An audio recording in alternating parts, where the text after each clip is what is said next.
I don't know about this, man. Like, I just posted the podcast yesterday. It feels very weird to be recording it now. I was like, no, we just put it up. But that's because this one I'll sit here for 6 days. We're stealing John Oliver's bit of last week tonight. It's literally last week. No, it's not, I suppose. I don't know when people listen to our podcast or if people listen to it. That's not true. I do know because some of our listeners have popped up for their quarterly letting us know they're still alive. But none of them wrote an email. So we're going to vamp for an hour. William, can I be honest with you for a second? I promise it won't last long. Okay, wait a I minute. know. Can you maybe I don't you want to make you cannot uncomfortable. maybe you cannot be honest with me. Maybe that's what you should say. Can I not be honest with you for a little bit? Yes, by all means. Go ahead I and not be mean, honest. I'm most of the time not honest with you, and I honestly don't care if you're cool with it or not. But that's why I feel like you're used to it at that point. So I'm like, just Yeah. warning, I'm gonna Okay, be okay. honest with Fair enough, fair enough, fair enough. you. So this came up in my head recently because I have recently been listening to a live episode of the Adventure Zone that was a one shot. It was a prequel to an earlier campaign, and it is based on a role playing game. The role playing game title of which it not the game they were playing, the actual title of the game, like the system, like Dungeons and Dragons or Apocalypse World. The name of this game is Bigfoot Stole My Car and My Friend's Birthday Present Was Inside.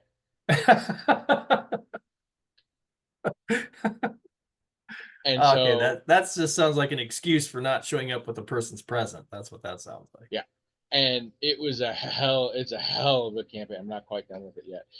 Like I said, it's a prequel to their earlier campaign. It's really fun because Griffin McElroy is playing a fictionalized version of his 11-year-old self because it's set in 1998. And it's set in West Virginia where they lived and all this, so it's weird. But anyway, this comes up because I think it has come up before. I'm not a big cryptid guy. I'm not anti-cryptid. Cryptids are cool. Cryptids can be fun. I'm not into them super a lot, but I am finally coming to terms with myself, and I need to confess to the world. Even amongst cryptids, I really kind of don't give a shit about Bigfoot. Well, I mean, you've said this before because I am Oh, kind have of I? into crypt. Yeah, I am kind of into cryptids and maybe Bigfoot in particular. And since Have I you're said I don't from, give a shit about Bigfoot? yeah, because I've asked you about, being from the Northwest and like, that's Sasquatch country. So it's like, is that a big thing for you? Is oh no, I don't care about that at all. Folks, when you're middle aged and maybe you do more weed gummies than you should, Well, it um, it could have not been on the sometimes you podcast. have deep personal self realizations that it turns out you already knew and talked about before many times. It might not have been on the podcast, but So it is a constant. No, but I genuinely thought I just came to this realization. oh, yeah, you told me that. Well, it's because I brought cryptids up because like I do like them. I think Yes, it's fun, and but and some are cool, but I'm confident this is a new way to describe why I feel this way. okay. In my childhood, and I think in the childhood of many people roughly my age, probably not you because you're you, but amongst the rest of us, children's toys, children's cartoons. When I was a kid, it was cartoons that were children's toys, whatever. The most interesting were the villains in terms of like their power and their look and their origin and shit. Like most of the time, our hero is a big buff dude, and maybe he's wearing armor or he has a special suit, but mostly he's just a dude, and his power is primarily being the protagonist. Mm-hmm. And meanwhile, the villains had all the cool shit, and they spit acid out of their eyeballs, and they fart nuclear bombs, and they were what happened when a trash can came to life because rat died in it during a satanic ritual, or whatever, and they're all cool and fugly and weird and interesting, and you root for the good guy supposedly, but his whole thing is you root for him because he's good, not because he's just a dude. He's just a knight or whatever, or a buff twink fetish model with a page boy haircut, whatever. And in my head, and this is the thing, if you tell me which cryptid would you most want to just like hang out with, it'd be Bigfoot. Definitely, Okay. Bigfoot seems like a cool dude. Okay. Bigfoot to me is the protagonist of the cryptids. He is the good guy cryptid, in my opinion.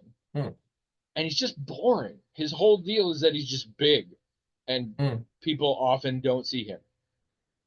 That's his whole thing. And he doesn't like do like other ones. It's like, oh, this one will kill you. Oh, this one sucks your goats. Whatever. Bigfoot is just big and shy, I guess. And it's just not compelling to me, even as a cryptid. I have trouble because a lot of the cryptids I still find a little bit boring. But he's, she, they, it. What the Sasquatch is just sort of dull to me. I don't know. I don't, and TV and movies have taught us that they are shy and lovable forest creatures, which cool. Like again, if I was gonna room with a cryptid, probably, I don't know, Mothman probably has some good stories, but for the most part, it's probably Sasquatch, Bigfoot, Yeti, that kind of thing, forest ape. But it's just dull. I don't know. Yeah. The least interesting of the cryptids, in my opinion. Well, I'm not a believer, but I like the Skype ghost stories. I like them. I just like stories like that. And I get it, and I get the cryptid thing, and I'm not. I'm down for a good cryptid story. I'm down for good cryptid lore. That's fine. But I've heard Sasquatch does not have any good cryptid lore. I've heard, well, but I just want to say I've heard some stories where people they think they're being harassed by a Bigfoot, or they think they're being attacked or stalked by a Bigfoot, or they think a group of these creatures are throwing rocks at their cabin and stuff like that. Some people have some pretty scary stories about them, but I hadn't heard those until actually relatively recently. So I understand exactly what you're talking about. Most of the stories I ever heard was, like you said, big and shy. That's it.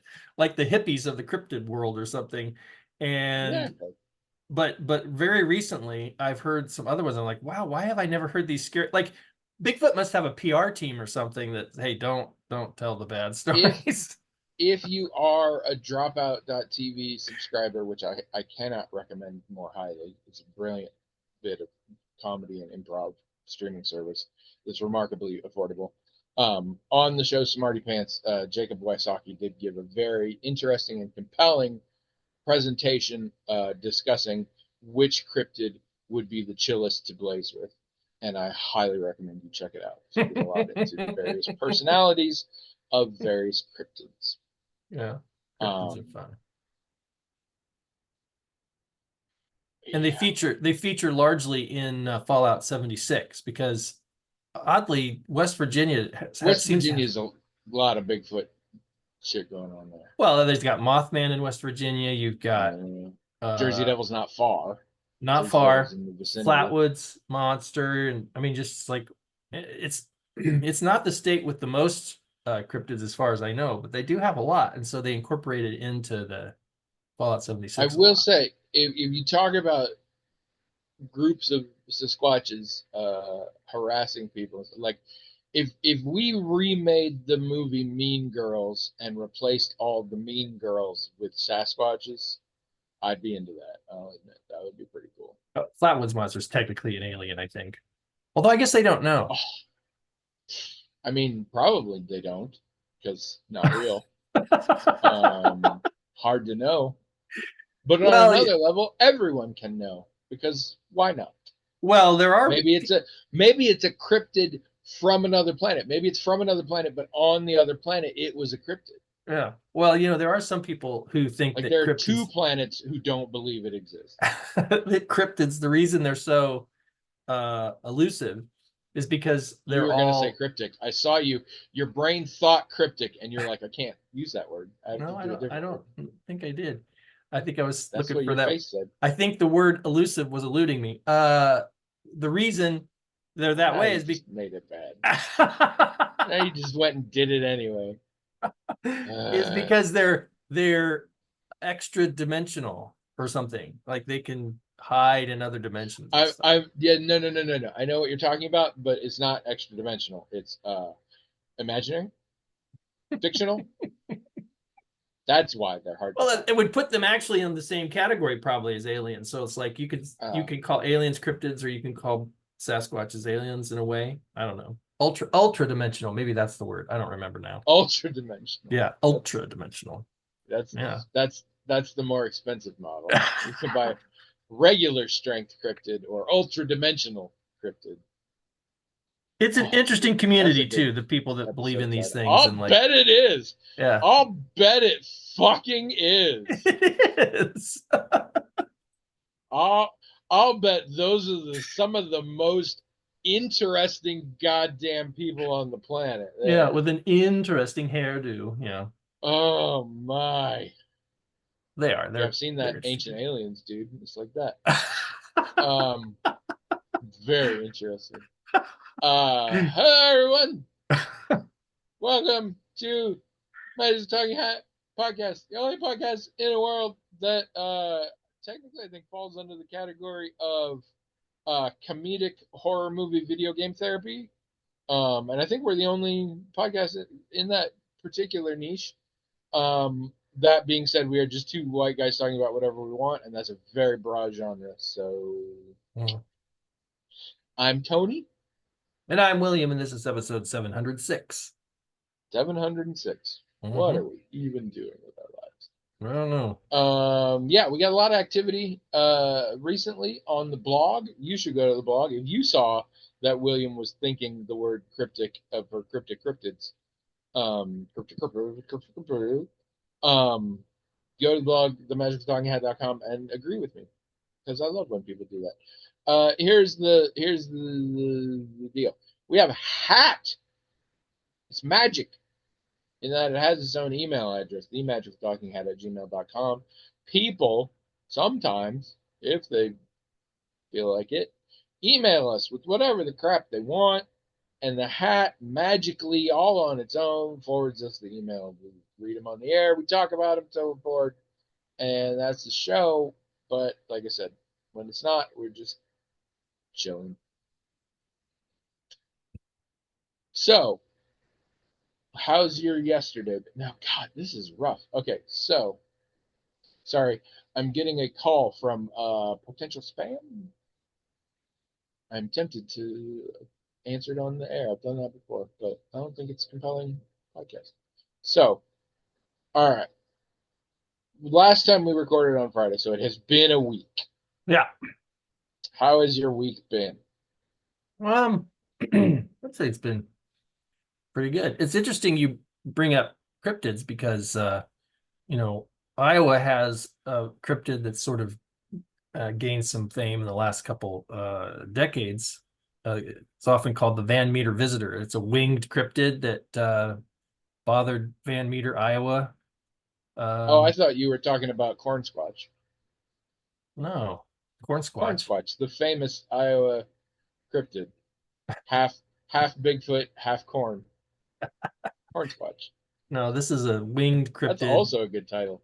You gotta It's save these titles. It supposedly has, a horn in the middle of its head with a light. Anyway, when it Wait, are you thinking of a flying purple people eater?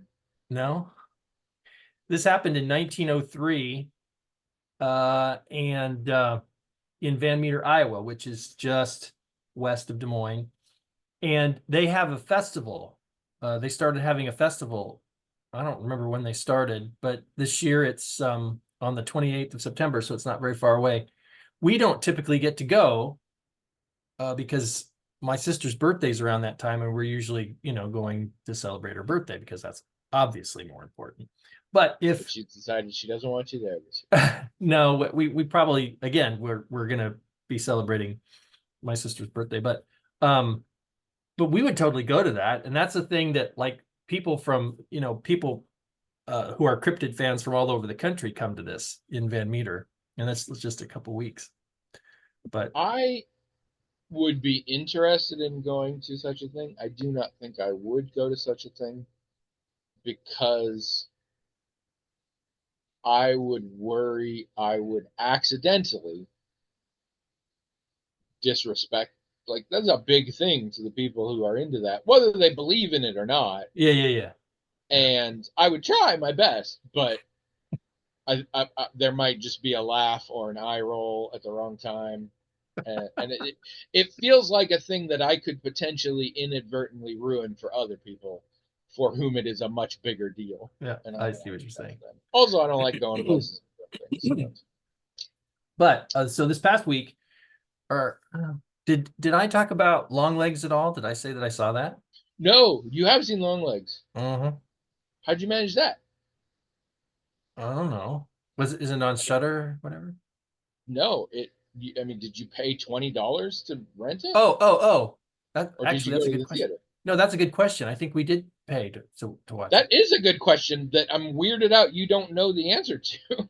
Well, I mean, I just woke up and it was on the TV. I don't well, know what happened.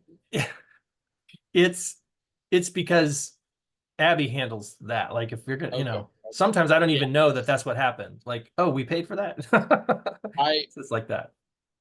Those when they first come out that you can get, they're always $20, and very seldom am I willing to pay that.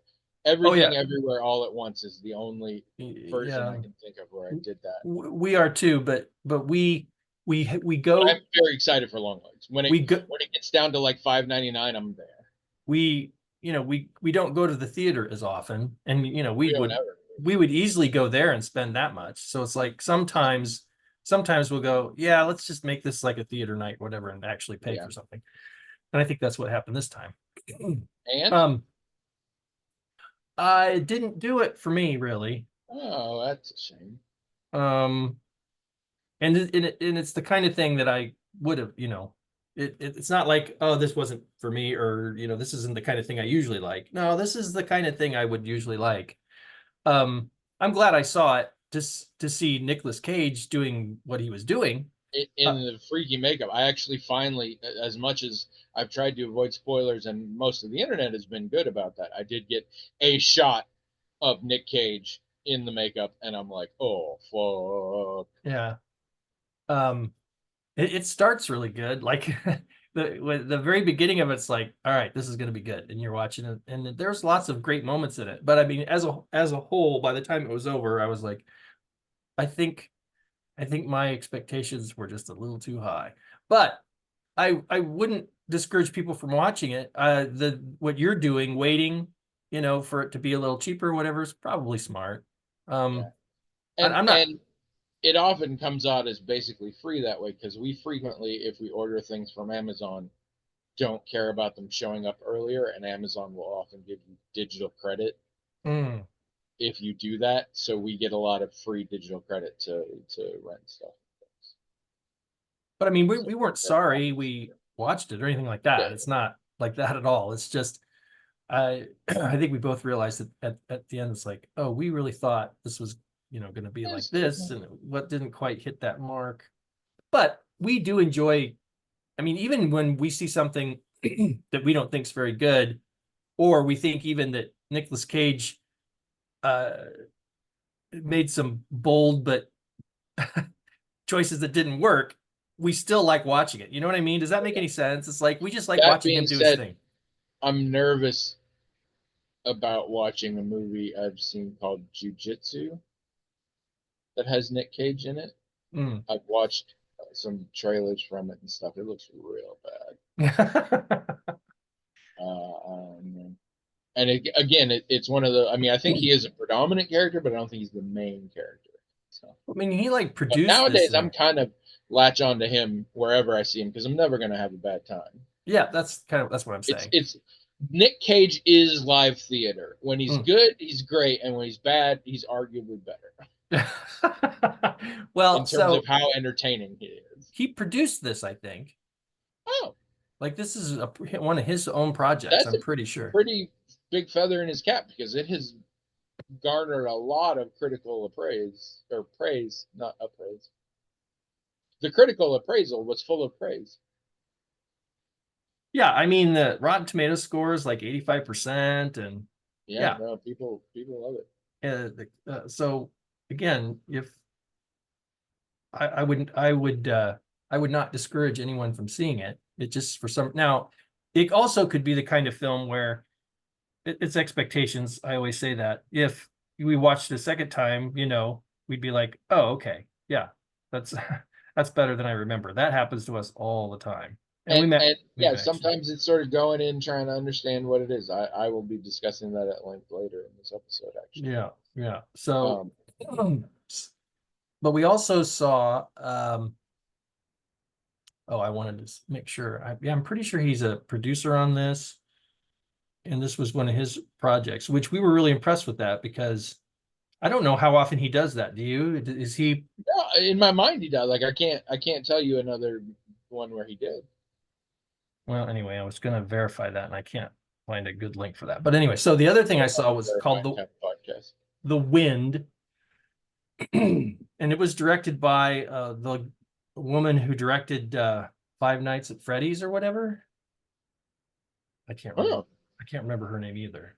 And we saw Five Nights at Freddy's, even though that like we hadn't planned on watching it. It's not the kind of thing that we would think we would watch or like.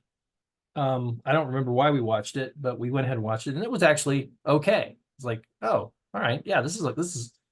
I mean, it wasn't our kind of thing, like genre wise, I suppose, but it was actually pretty good. So this movie called The Wind, which it's one of those you've probably seen them before, where the horror element is like it's in the 1900s, early 1900s, say. Well, maybe not early, maybe mid 1900s, and people are uh, white people are moving west, and they're living out all alone on these vast expanses of land, that with scrub grass, and it's arid, and the creepy factor is you're all alone out there, and you just basically hear the wind blowing and creeps you out and stuff, especially if you move there from the city, which our people did. I've seen other movies like this.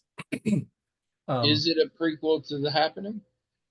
No, but it's I think it's really well told and really well made. And if you did grow up in the rural situation like I did, I think they do a good job of capturing how it can be kind of creepy out there in the country when nobody's everyone's far away, and you're just constantly hearing the wind and your house settling and maybe critters in your wall and stuff like that, and it can creep you out a little bit.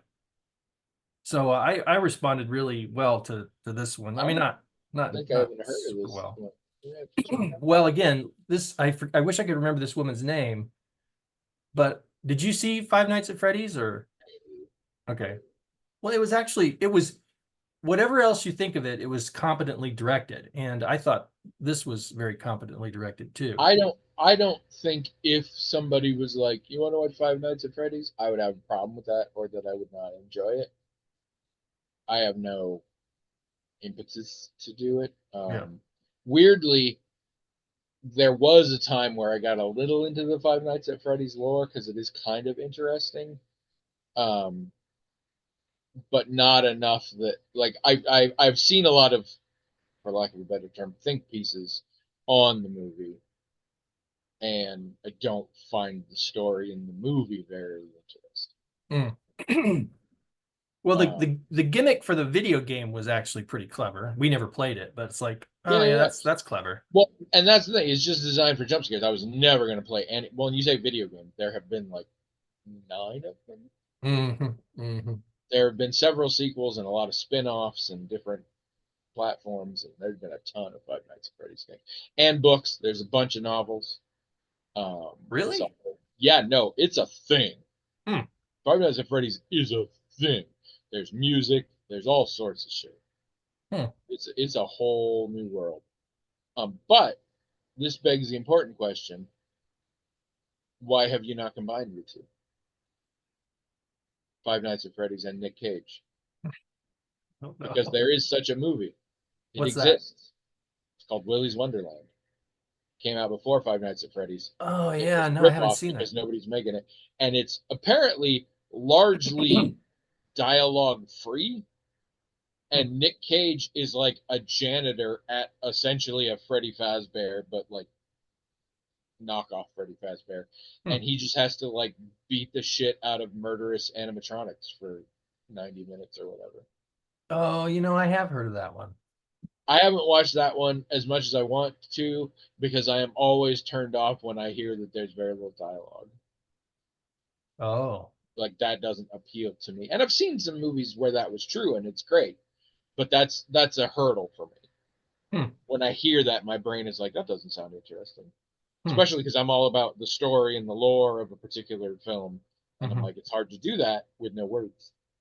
Hmm. Um, but I've heard it's a good time, and I may watch it one of these days. Oh, I've maybe heard we'll it's watch pretty that one. crazy silly. Well, but it's like I said, we wouldn't have seen Five Nights at Freddy's and I think someone must have suggested it, or the kids might have been over and wanted to watch it or something.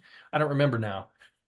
And again, it's not like, oh, that was great, or I'm going to watch that again. It was, well, this was actually very competently put together. And I didn't know The Wind, I liked I liked that kind of story, so I wanted to see it anyway. But then I found out that this same woman directed it, and she did a really great job.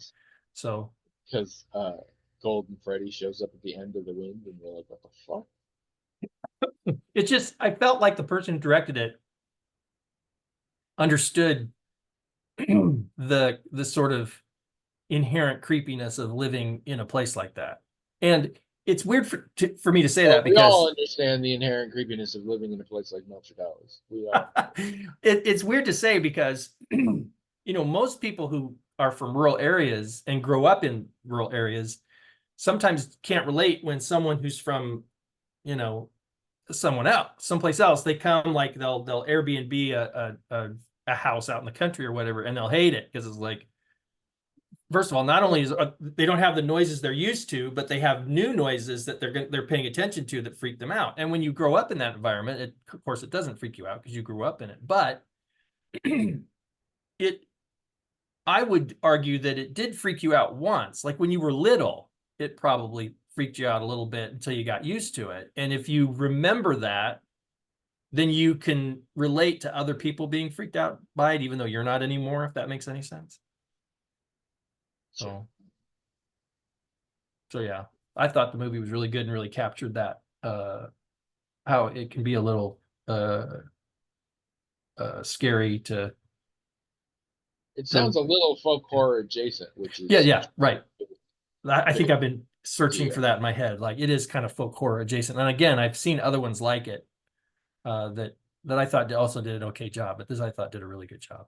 Folk horror is a genre that I think I should like, but in practical application, I often don't. But I'll Oh, still watch them. And Trish really digs them. So yeah, I kind of like them too. Trish has been ruminating recently on the fact that she's gotten way into horror movies. Hmm. Like that is the kind of movie we most watch all year round, I would say. Hmm. And she frequently gets to pick. I'll be like, "You want to watch a movie?" She's like, "Yeah." I'm like, "What kind of movie?" That's how we frequently do it because we have a whole list of different ones. Like, well, what sort do you want? And she frequently is like, "Let's do scary movie." And she was kind of surprised herself because a few years ago she didn't go near that kind of thing. Hmm. Just wasn't interested. And I think because I have forced her to watch a lot of them, she has learned that like it's a very broad and diverse genre. Right. And she has learned like, oh, these kinds of horror movies I really like, these kinds, or even this kind I don't like can sometimes be good, and Yeah, right. Yep. things like that. That's what I've learned too. I mean,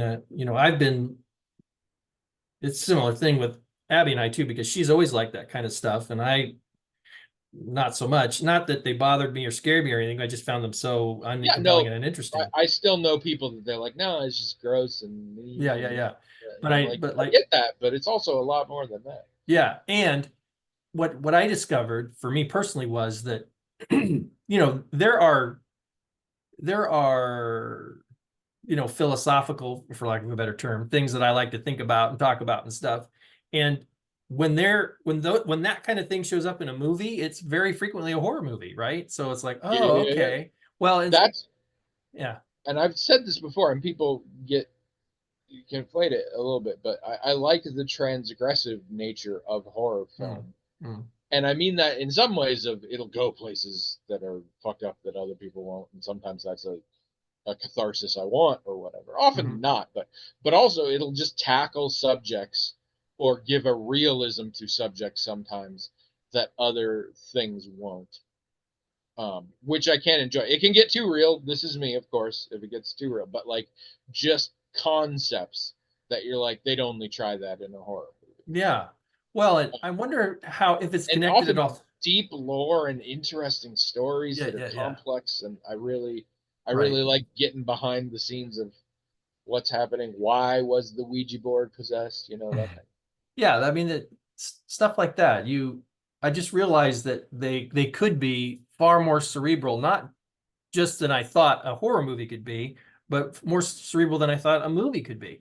And I wonder if there's any connection there with like another thing that Abby helped me see was how often like heavy metal bands and music is like deeply existential and stuff like that. It's like I've probably seen deep and philosophical themes in metal lyrics more deeply than any other. music, What's that? deeply musical, Yeah, yeah, yeah. deeply the technique. I got into metal mostly because an ex of mine forced me to listen to some Metallica that was using orchestral backing, and I was like, this is way more technically impressive Hmm. than I gave metal credit for, Yeah, me because too. I'm used to just 80s hair metal, which is just three chords and a lot of yelling, and pelvises, a lot of pelvis bits. Yeah. But Yeah. So like she helped me see that, horror, metal, a lot of things that I kind of wrote off. It's like, oh wow, there's more interesting things going on here than I realized. I mean, so yeah, and it turns out that if we take her, taste in these things and my taste in these things, there's a lot of overlap. So there's a lot of things we can enjoy together, and there's some things that she likes that I don't like, but um yeah, it's been an interesting journey for the last, couple decades of sort of seeing things through her eyes and realizing, oh, I should have given that more of a look the first time.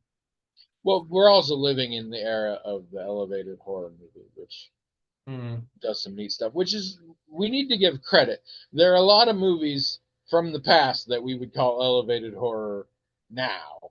Candyman is a great example. mm, Candyman is a hell of a deep, socially conscious, metaphoric film that has a lot to say about society. mm, And we sort of, I don't want to say people didn't know at the time because I wasn't paying attention, and I don't want to speak that way on behalf of it, but we didn't talk about it. mm, We didn't talk about Candyman that way, and the sequels showed that we clearly didn't understand. mm. That the second and third one, from what I gathered, are just straight up sort of horror. Um, but these exist in the past and everywhere. But we're in a time now where it's really a thing, where like this horror movie is really about this, Well, but and media we is can even look back on older ones and realize that's what was going on. sure, but media is so much more accessible too, right? I mean, it's hard for people, Very true. to remember what it's like for you and me, where it's like, if you wanted to see something just a second time, it had to be in the theater and you had to be, or it had to be on tape, or you had to wait for rerun season if it's a TV show. You know, Oh no, you're right. now you can Yep. watch, especially if you're willing to pay for it a little bit, you can have just about anything right now, or you can look it up on Wiki or whatever else and read everything you want to about it. So, Which I do. I mean, That's how. Well, that's part of how we know all about Trap, the new Shyamalan movie, Oh yeah. Yeah. which I now have read because Trish was fascinated when the trailers came out, Mhm. as was everybody, because it was like it's Shyamalan, and they seem to give away the twist in the Yeah, trailer, yeah, yeah. but maybe there's another. And so, like when it finally came out, she's like, "You got to go find because I know the places where I can find detailed synopses." She's Mhm. like, "Go find it now and read it to me." And so we did that, and then I later watched the Amanda the Jedi take on it, and I think I want to see it now. Mm, I think it's going to be hilarious. It mm, does not sound like it is a good film mm. or a film that makes sense, but I think it's hilarious. And so I think I might have to check that out. I do that with a lot of very few Shyamalan movies do I want to see, but I always want to read up on what the plots were. But I mean, it's, you and I can both think back to a time where we couldn't do that. That Yes, wasn't, we didn't even imagine that option really so much. And it's like a whole different thing now. Whole different it's thing. the old Chuck and Beans cartoon. They're sitting there and it says life before Google, and one of them says, "I just thought of something I'd like to know more about," and the other one says, "That's a damn shame." I mean, there were ways, but I mean, Eat libraries, whatever. yeah, Book yeah. markets. Anyway, once again, I've taken up too much time. How was your week? We don't got no emails, so No, we don't. oh, it's fine. I had no another colonoscopy just for fun. No, I'm kidding. Um, not a lot interesting particularly has happened. I did watch some movies, but uh, finally getting into more. I'm still playing a shit ton of Balatro. I'm playing it on the Switch now because I loaded the Switch up with games because I'm going to take that with me to Oregon. Mm. So I got Balatro on there originally, but I liked it so much I got it on Xbox. But I've been playing it on the Switch because I've also been playing the other two, and I got Hades on the Switch, which I haven't played too much of yet, but that's kind of fun. It's a roguelike thing, and the whole idea is you're the son of Hades, and you're trying to leave the underworld, but you have to like fight your way out and die a lot, and it's built into the story that you because you can't die, Mm. you're the son of Hades. So when you get killed, you just end up back at home. Mm. And so all the characters you talk to, and there's characters, there's other gods, there's heroes, there's your actual dad. There's like a lot of family drama and stuff, and it's conversations that go on and change as you keep iterating. Mm. And so that's kind of fun. And I played it just enough to sort of get a hand on it. I haven't played too much more. I have now started in earnest Legend of Zelda Breath of the Wild. Oh, I am overwhelmed. in a good way or a bad way or? Bad way, pretty much. Oh. It's I'm just very intimidated. It's a crazy open world, like open, Mm. and that things aren't like leveled. So it's not like this is the area you should go until you're stronger and go here. Things aren't leveled. It's just the world. And Mm. you deal with what you deal with. There's definitely scarier things and less scary things, and they probably are sort of, but there's no obvious answer. The world is open enough that once you finish the sort of tutorial area, you can go try and fight the end boss immediately. Whoa. It Huh. would be extremely hard, Mm-hmm. but you could do it. There's nothing to stop at any time. You could just go to the castle where the bad guy is, try and kill him. Hmm. It's super hard. Like there are major quests that will like drastically decrease his power, and he'll still be tough at the end. But Mm-hmm. if you were badass enough, and people have, like it's a speedrunner's paradise. People will go and just immediately fuck him up. Um, the opening area was also very hard because you haven't unlocked a lot of the abilities and things yet. I didn't know how to like cook food to heal me and stuff like that. And Hmm.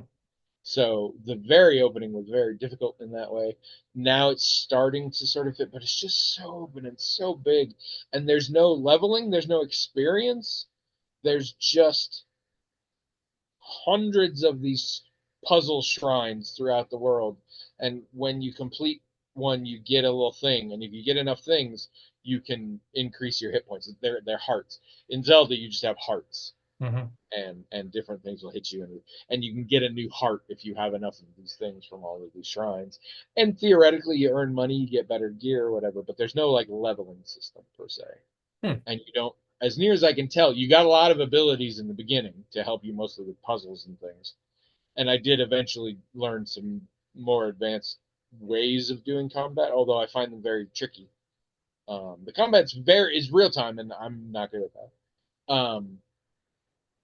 So yeah, it's just a lot, and it's hard. I will play more, and I don't dislike it, but I'm just very overwhelmed and intimidated. It's too open. I've got quests and things, but I very much get the sense like I need to get a little stronger before I'm just heading off across the world to the new quest or whatever.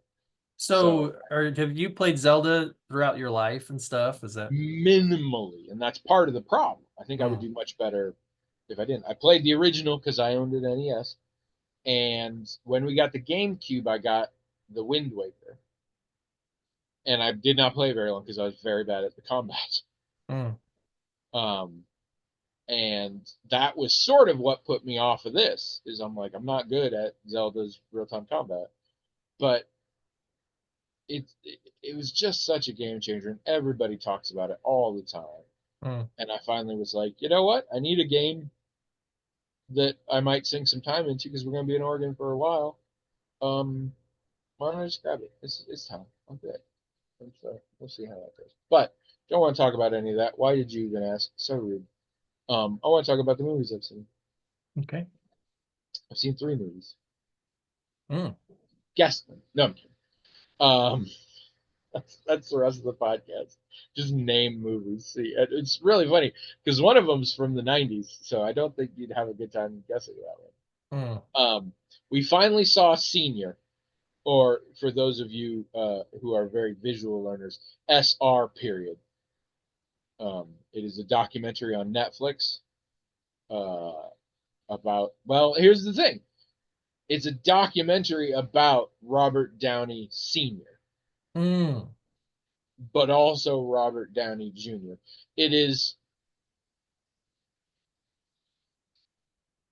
the intention, I believe, was Robert Downey Jr. wanted to make a documentary about his father.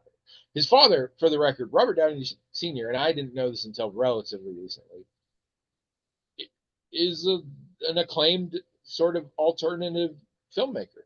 Been around for years and years and years, and made all sorts of shit. Very, very John Watersy. He made like crazy shit with like weird social commentary and things like that. And he occasionally broke in to mainstream film, but only for a little while, and he kind of didn't like it because he had to change things. But like, he's one of those, like when you famous musicians have a band that they really like, but like people who aren't famous musicians don't know that band.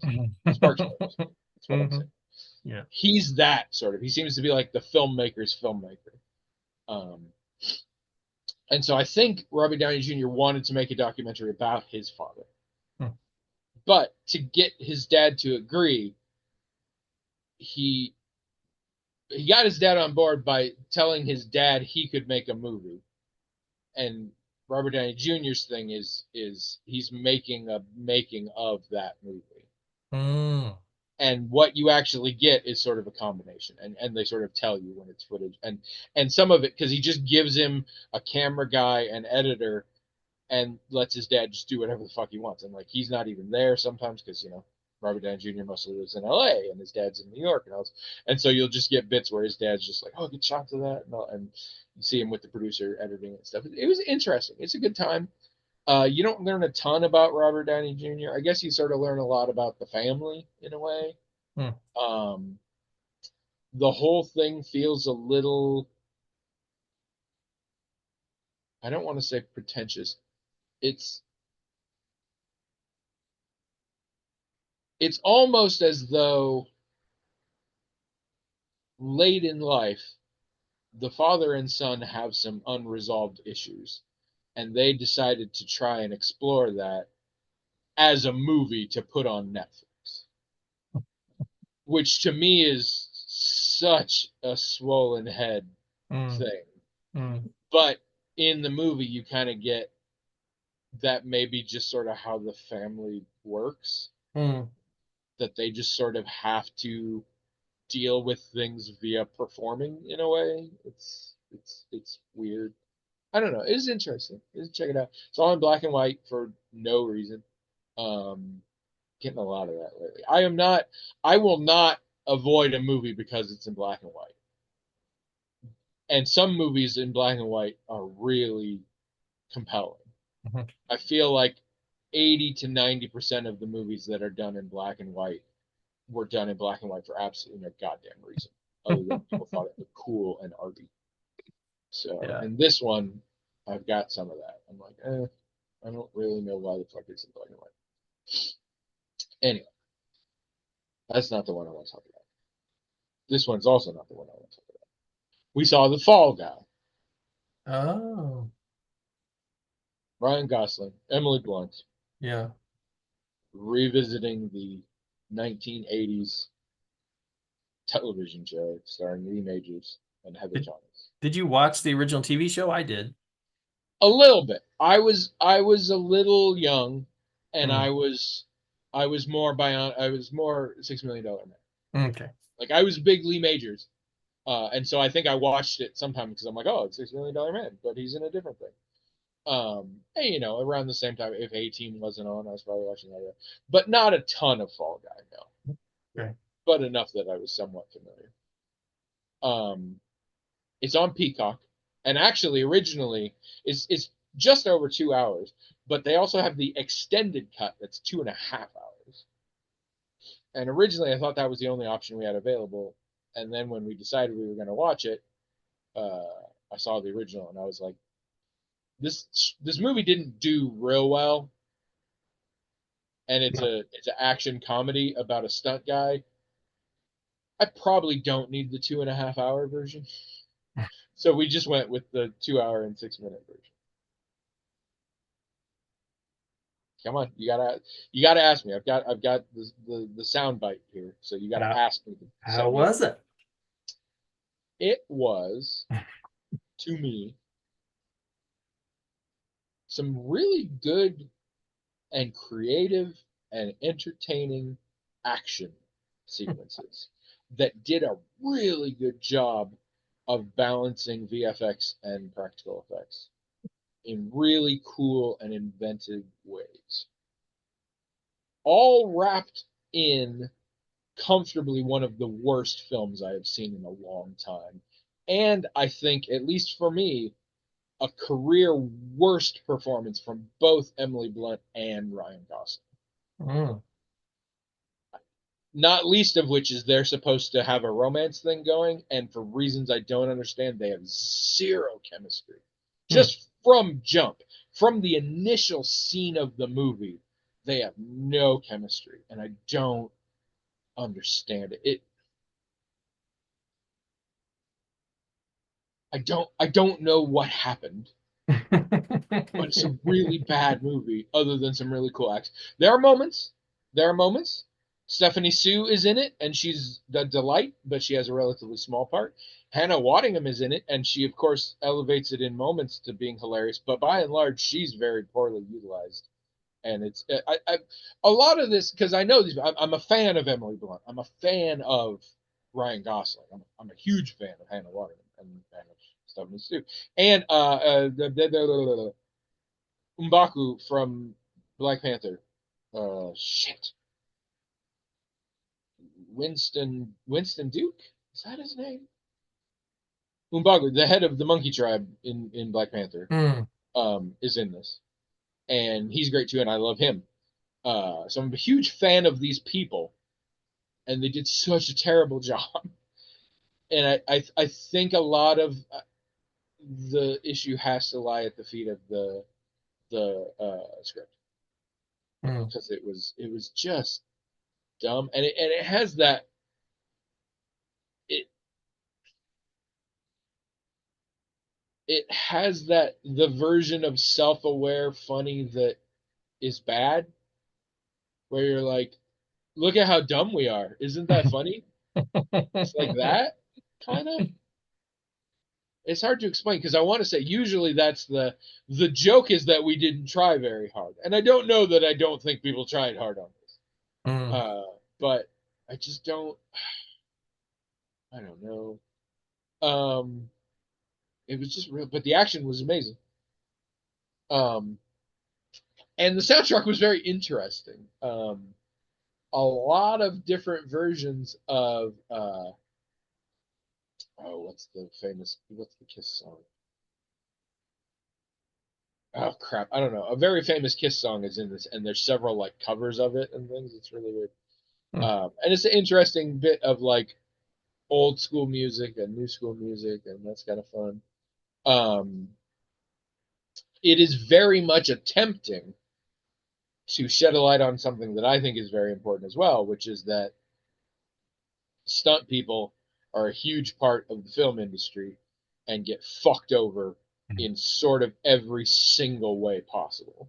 Yeah. Um, they are not remotely paid well enough to consider the fact that their career could end at any moment forever, and how dangerous the job is. There is no particular recognition for stuntmen, like there's no awards for stunt people. Mm. And yeah, it's stunt people are absolutely the unsung heroes and always have been Yeah. of the film industry. And actually, there's a song at the end it's a song about stunt people and how unappreciated they are, and it has a little spoken word section in it where it points out that the first stuntmen were also the first film directors. Keaton, Chaplin, Lloyd, all did crazy stunts and in the films that they made. Mm-hmm. And so I like that it's approaching that. But yeah, I don't. Trish didn't dislike it as much as me. She didn't like it, but she didn't dislike it as much as me. I was like the action sequences are pretty. Some of them are really cool. Some of them are really involved. Some of them are just really creative. There's one where a character gets drugged, and they figure it out, and so there's an action scene, but it's sort of psychedelic because they're hallucinating, Mm-hmm. and in very cool ways. Like every time they punch someone, like these light sparkles come out, and it's still a fast-paced action scene, but it has this stuff in it, and that's kind of cool. And some comedic action beats that are fun, uh, moments that are great, but in general, yeah, no, just awful, awful. It sounds like an idea that had a lot of like scene ideas, but not any story ideas. I would not be surprised to learn that this movie was made by committee pretty hard. Yeah. Yeah. Um, and it's which is a problem because it's also a movie nobody fucking asked for. Mm-hmm. Mm-hmm. Nobody's like, we need a Fall Guy movie. Mm-hmm. Nobody wanted that.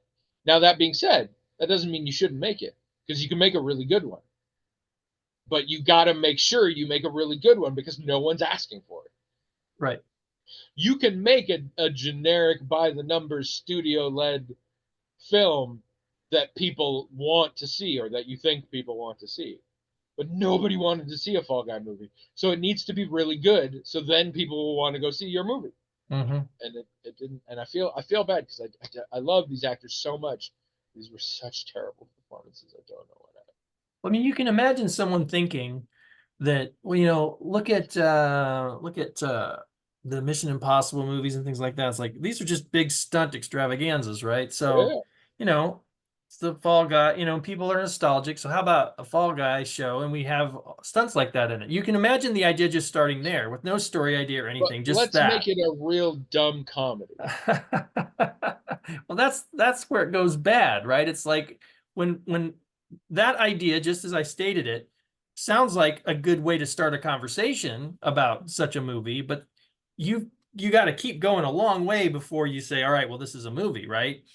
And it seems like Well, someone skipped and that phase or something. for a premise like this, you don't even have to be good. Like, here's what you do: you give me those good action scenes, and Mhm. you wrap it in a terrible movie that takes itself super seriously, and I'm gonna be entertained as all hell. Like, it's.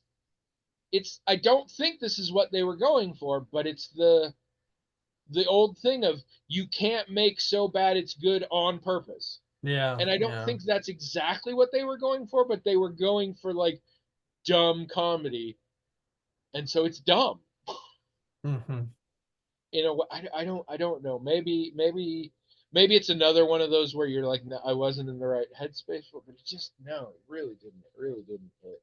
Except the action. The action was awesome. But I didn't want to talk about that one either. Stop asking. I want to talk about the other movie that we saw. And it's a movie that has been in the back of my brain for a while. That maybe I should see it. It's one of those that various algorithms are like, "You want to watch this?" And I was like, "Mm-hmm." And then Mildred themselves from Scaredy Cats, the YouTube channel Scaredy Cats, did a review of this movie. This movie is from, I want to say, 1994.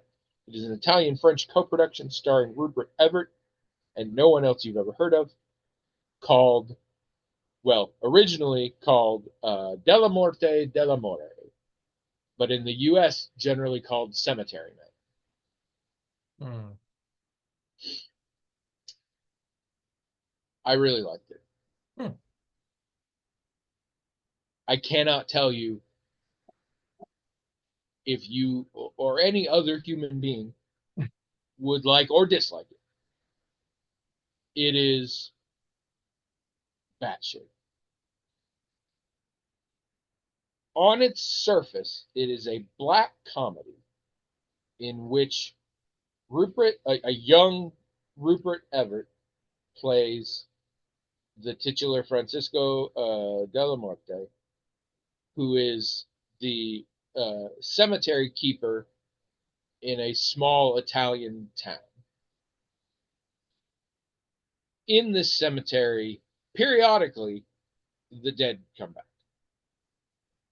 And he just has to shoot him and rebury him. You shoot him through the head, rebury him. That's basically the premise. Okay. And there basically is a plot, but it's meaningless. The movie is, there are important things. I almost would say before anybody, I think I would recommend this movie to just about anybody who likes horror films or whatever. But I would recommend watching the Scaredy Cats video about it first, because you really have to go into this understanding what is going on. This movie is the ultimate unreliable narrator film. Our protagonist is an absolute narcissistic asshole. And it is all from his perspective, including some voiceover narration. And you should not believe any of it necessarily happens. A lot of fucked up stuff happens in this movie. To him, by him, around him, because of him. And it is impossible to tell what did or did not happen. And you need to, the movie is not explicit about this, but you have to go in understanding. Some definitely, and all maybe of this movie didn't happen this way, even within the fiction. The guy is awful. The guy is very clearly sort of an incel vibe.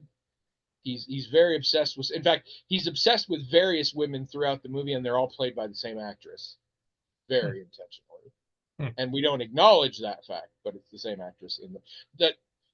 There are other female characters, but the ones that like he tries to have a romance with or falls in love with or whatever are all played by the same actor. And he's, what the hell was that sound? You got a dog over there? No, Abby sneezed. Oh, that was a sneeze. Okay, it sounded like an It was an attempt not to make any noise sneezing. It didn't work. It came out the back of my head. Bless you. He says bless you. He's saying it really loud so you could hear it over my earphones, but you can't hear it over my earphones. So I'm saying bless you. But it is an absolutely bizarre movie dealing with some really fucked up shit, and it is very much in that realm of, it is a schlocky genre film that is also very seriously trying to be a very arty film, and it could easily put people off from either camp. It is a gorgeous film. The sets, the shots, the designs, it is done. Every single frame of this film was filmed so deliberately, and it's amazing. Hmm. But it has shit like uh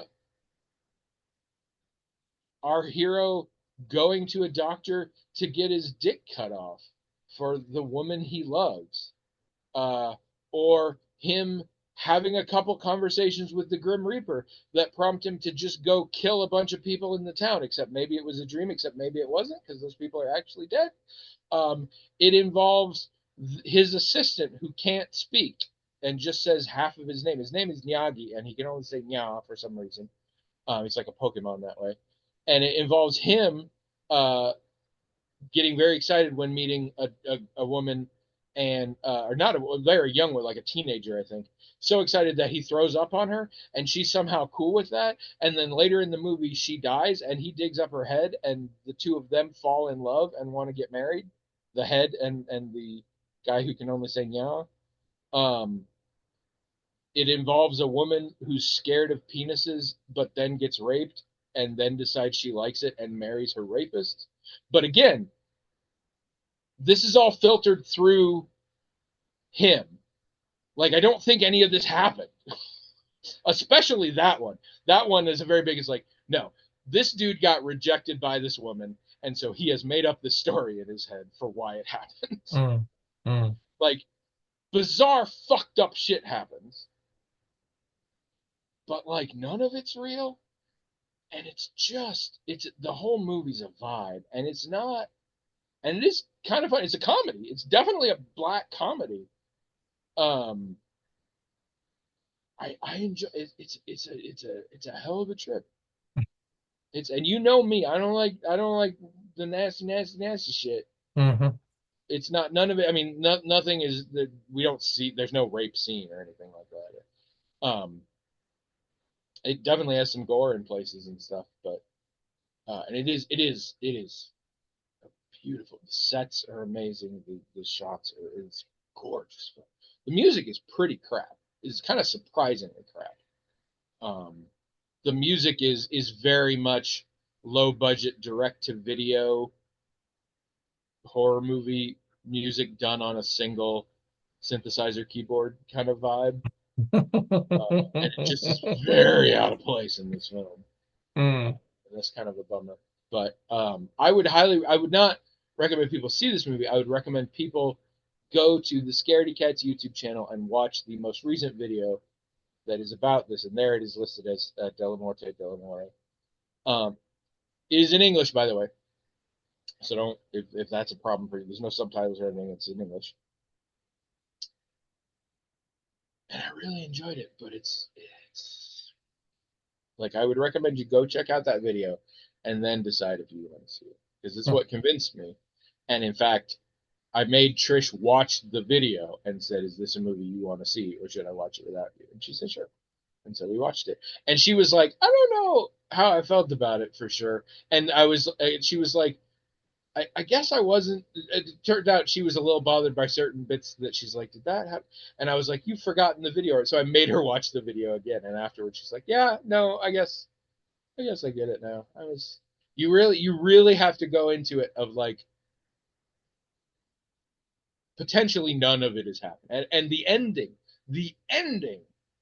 Uh, I'm mostly just quoting things that Mildred said in the Scaredy Cats video, because he was so on point with this. But the ending is very seriously, obviously telegraphed and foreshadowed way in advance, and still somehow seems to come out of absolutely fucking nowhere.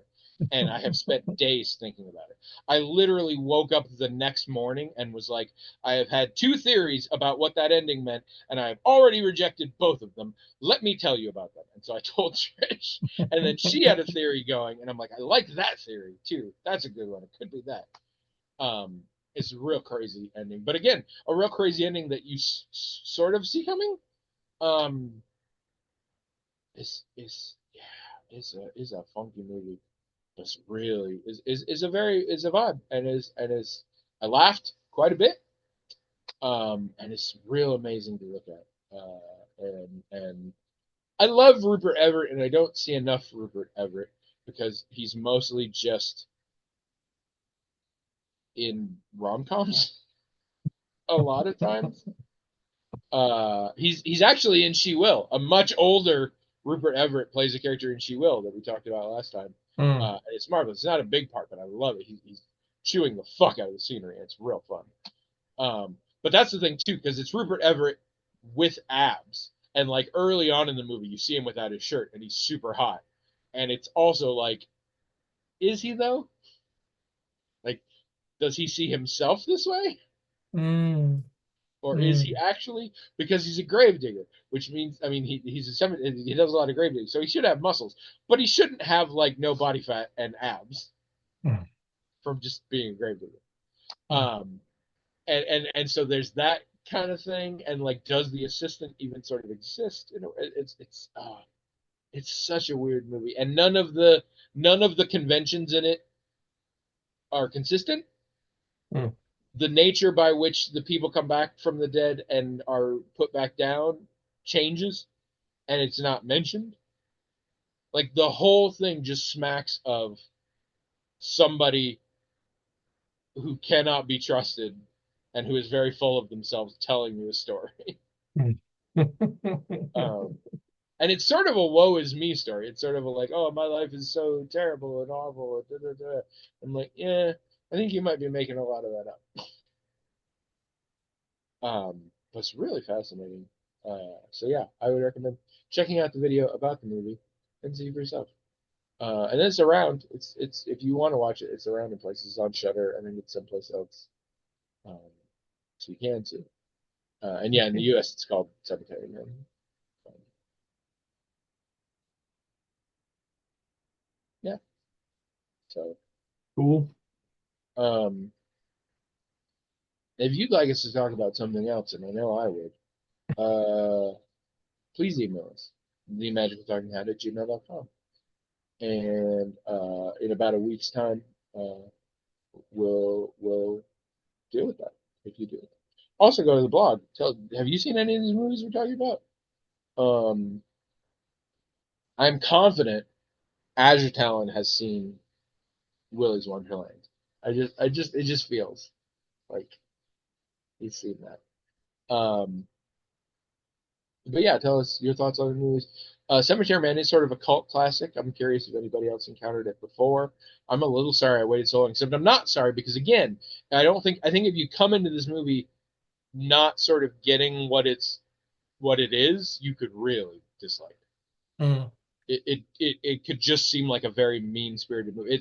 It's loaded with, like, for example, it's loaded with a lot of things, but it's loaded with a lot of misogyny that seems awful, except very clearly the movie is making meta commentary on the misogynist behavior. Right.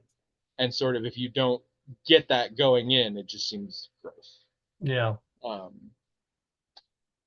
So yeah, and if you're trying to watch it as though it's a real thing, that it is ridiculous. So yeah, everybody check that out if you want. And do whatever you want. But go to the blog or comment on YouTube. Your feelings on any of if you've been affected by any of the topics mentioned here today. That's weird. I mean, I'm sorry if I triggered something in you, but I don't know how, because we really didn't talk about nothing that matters to anybody. Another one in the can.